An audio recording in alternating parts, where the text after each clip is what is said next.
अमेरिकी राष्ट्रपति Donald Trump की टैरिफ नीतियों की दुनिया भर में चर्चा हो रही है। ट्रंप ने भारत पर 25% टैरिफ लगाया। इसके अलावा रूस से तेल खरीदने पर जुर्माने का भी ऐलान किया। इसी बीच अमेरिका ने उस देश पर भी टैरिफ लगाया है जिसके साथ उनका व्यापार न के बराबर है। जी हाँ, डोनाल्ड ट्रंप ने सीरिया पर सबसे ज्यादा टैरिफ लगाने की घोषणा की है। अमेरिका ने सीरिया पर 41% टैरिफ लगाया है, जबकि पिछले साल यानी 2024 में अमेरिका ने सीरिया से महज $11 मिलियन का सामान आयात किया था। फिर भी ट्रंप ने इतना भारी भरकम टैरिफ लगाया है। वहीं दूसरी ओर उन्होंने अपने सबसे करीबी दोस्त इसराइल को भी नहीं छोड़ा।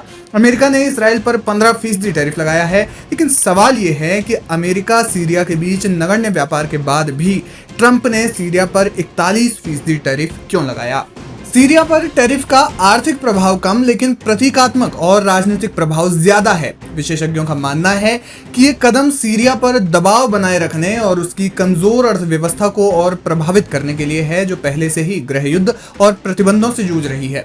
राष्ट्रपति डोनाल्ड ट्रंप की अमेरिका फर्स्ट नीति के तहत उन देशों पर भी भारी टैरिफ लगाए गए हैं जिनके साथ व्यापार घटा है या जिन्हें अमेरिका रणनीतिक रूप से नियंत्रित करना चाहता है। सीरिया का टैरिफ इस नीति का हिस्सा है जिसका उद्देश्य वैश्विक व्यापार में अमेरिका की स्थिति को मजबूत करना और विरोधी देशों को कमजोर करना है। Aim right, achieve big. At KR Mangalam University, we provide you the platform to turn your dreams into reality. At KR Mangalam University.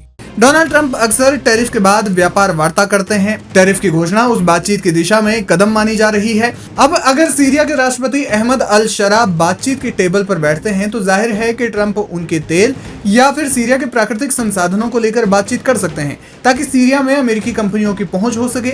इसके अलावा कहा जा रहा है कि सीरिया पर भारी टैरिफ लगाकर अमेरिका मिडिल ईस्ट में अपने सहयोगियों और विरोधियों को संदेश देना चाहता है कि वो क्षेत्र में अपनी सख्त नीतियों को जारी रखेगा, खासकर उन देशों के खिलाफ जो उसके हितों के विपरीत हैं। इसराइल पर भी गिरी टैरिफ की गाज।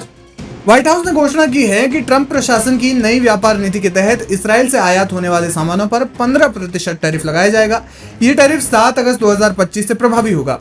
ये दर अप्रैल 2025 में घोषित 17% टैरिफ से 2% कम है। इसराइल ने अप्रैल 2025 में अमेरिकी आयात पर सभी टैरिफ हटाकर इस नीति से बचने की कोशिश की थी, लेकिन फिर भी टैरिफ लगाया गया है।